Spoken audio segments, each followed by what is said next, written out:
साथियों, आज हम इस धरती पर अनेक संप्रदाय, अनेक धर्मों की जो पूजा पद्धति है, उस पूजा पद्धति उपासना पर कुछ चर्चा करेंगे। साथियों, परमेश्वर को हम अलग अलग नाम से पुकारते हैं। कोई अल्लाह कहता है, कोई गॉड, कोई ईश्वर आदि अनेक नामों से हम उसे पुकारते हैं। साथियों, वो सर्वशक्तिमान जिसने ब्रह्मांड को बनाया, उसकी हम किताबों में उसके गुणगान करते हैं, उसके चरित्र को भी हम लिखने की कोशिश करते हैं और फिर उसी हिसाब से उसको अनेक नामों से पुकारते हैं। उसके चरित्र को यदि हम दूषित करते हैं, उसके विषय में कुछ बुरा लिखते हैं, तो ये हम लिखते हैं। ये हमारी मानसिकता दूषित हो सकती है, लेकिन इससे उस परम शक्ति पर कोई असर नहीं है। साथियों, इस दुनिया में अनेक धार्मिक ग्रंथों को आपने देखा होगा जिसे इंसानों ने लिखा है, और इंसानों ने सबसे पहले उस परम पिता परमेश्वर का एक नाम रखा। किसी ने अल्लाह, किसी ने गॉड, किसी ने ईश्वर, और फिर उसको अपने ढंग से परिभाषित किया। साथियों, सब इस मसले पर आप देखेंगे कि सब बिल्कुल अलग नजर आते हैं, एक दूसरे से विपरीत नजर आते हैं। लेकिन साथियों, सच तो यह है कि उसे आप किसी भी नाम से पुकारें, उसका गुण, धर्म, स्वभाव और चरित्र अलग नहीं हो सकता। वो एक ही है। लेकिन इंसानों ने इंसानों के बीच उसे बांट दिया है। साथियों, आज हम मुस्लिमों की उपासना पर कुछ बात करेंगे। इस्लाम मजहब जो है, उसके जो प्रवर्तक हैं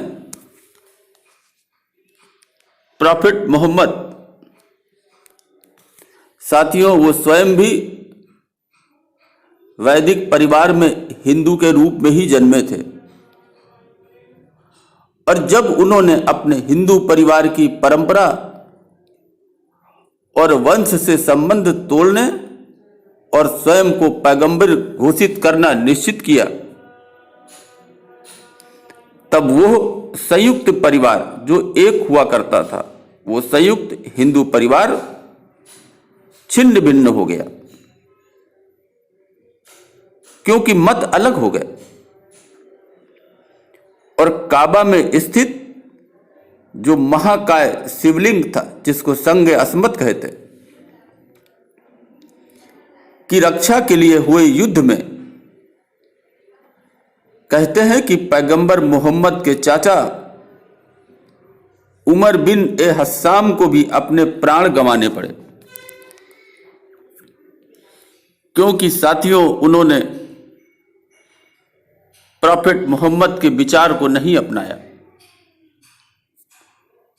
और उस संघर्ष में उनको अपने प्राण गंवाने पड़े। साथियों, उमर बिन हस्साम का अरब में एवं जो इसका केंद्र था, जिसको काबा मक्का कहते हैं कि उस समय इतना अधिक सम्मान होता था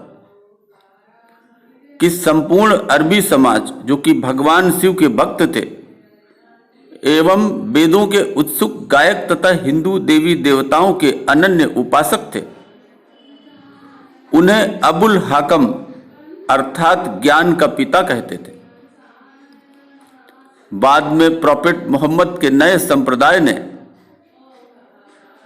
उन्हें इस वजह से कि उन्होंने नए सिद्धांत को नहीं अपनाया, प्रॉफेट मोहम्मद के सिद्धांत को नहीं अपनाया, अबुल जिहाल अज्ञान का पिता कहकर उन लोगों ने उनकी निंदा भी की।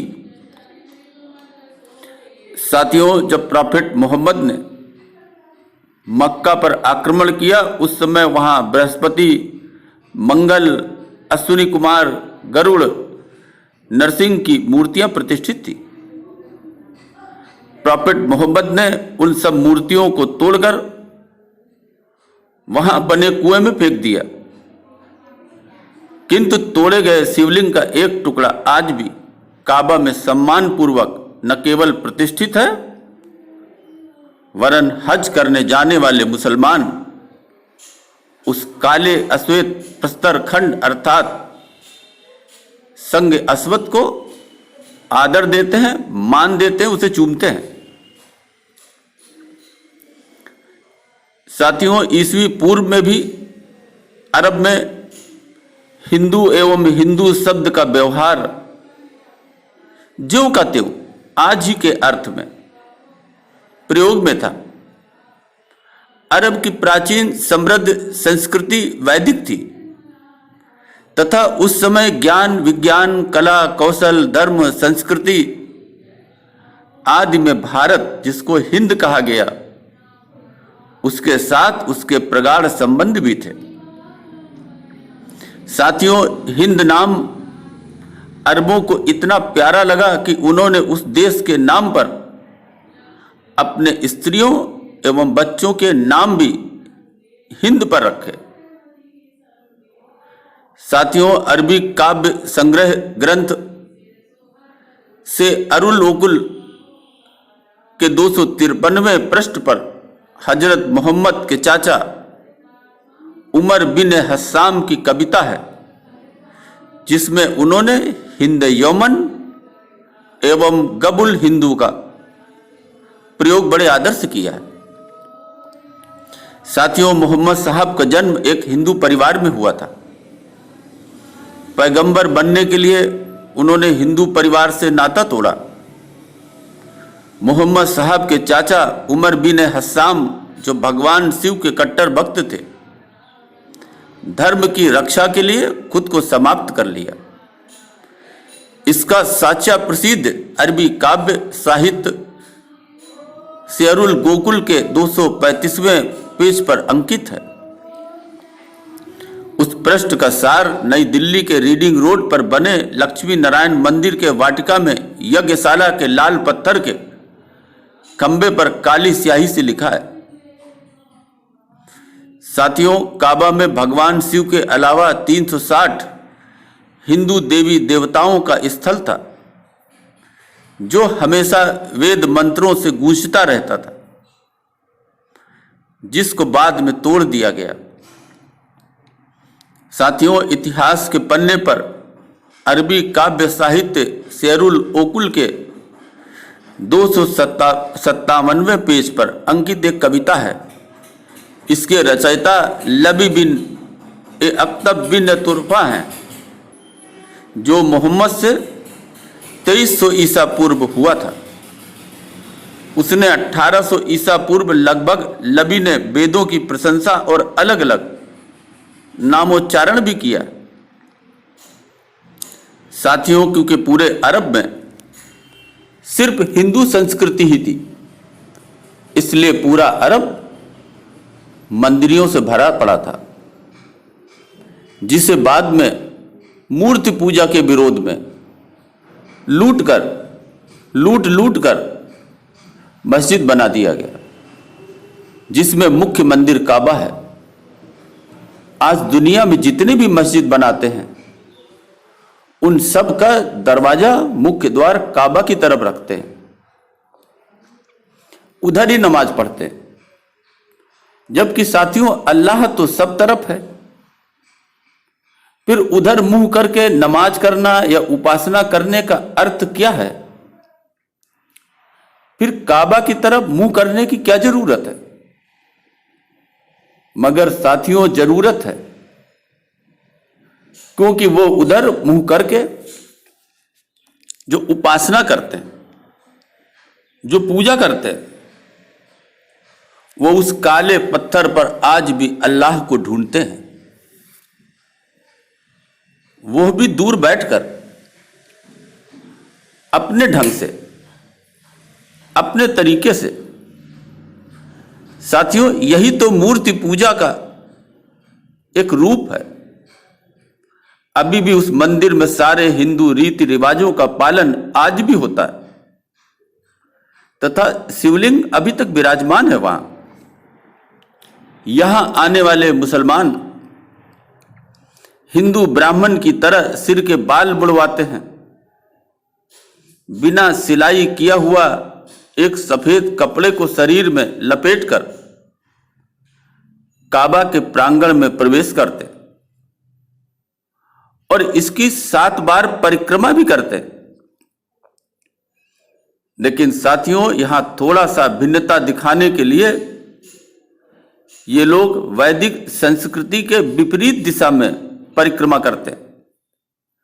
अर्थात हिंदू अगर मंदिरों में घड़ी की दिशा में परिक्रमा करते हैं तो ये काबा के मंदिर में उसके उल्टी दिशा में। पर साथियों वैदिक संस्कृति के अनुसार 7 ही क्यों, 2, 4, 5 या 9 क्यों नहीं?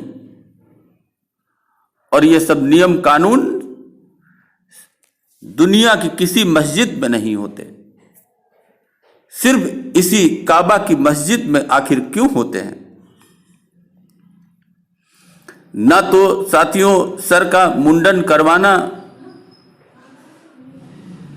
मुस्लिम मजहब में है, मुस्लिम संस्कार में है, और ना ही बिना सिलाई के कपड़े पहनना। पर यह साथियों दोनों नियम हिंदू के अनिवार्य नियम जरूर हैं। तो साथियों अगर हम आज कहें तो आप ये कह सकते हैं कि इसका जन्म, इसके तौर तरीके आज भी लगभग काबा में वैसे ही हैं जैसे कभी हुआ करते थे। साथियों ध्यानपूर्वक आप इन बातों पर विचार करें और कोशिश करें कि अल्लाह ईश्वर गॉड एक ही है, इसका गुण एक ही है। ये आपस में बैर करना नहीं सिखाता, ये किसी की हत्या करना नहीं सिखाता, ये किसी दूसरे मजहब, दूसरे धर्म की हत्या करना नहीं सिखाता।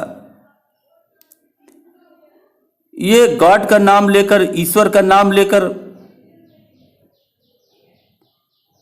कत्ल करना, गले काटना, जानवरों की हत्या करना, बम फोड़ना, ये सब काम नहीं सिखाता। ये उस परम पिता परमेश्वर का चरित्र नहीं है। और अगर उसके चरित्र को हमने किसी किताब में दूषित किया है तो ये मेरी गलती हो सकती है, ये ईश्वर की गलती नहीं। और यही कारण है कि इंसान के द्वारा किए गए सारे दुष्कर्म की सजा एक दिन प्रकृति अर्थात ईश्वर उसे जरूर दंडित करता है। अभी के लिए बस इतना ही। धन्यवाद।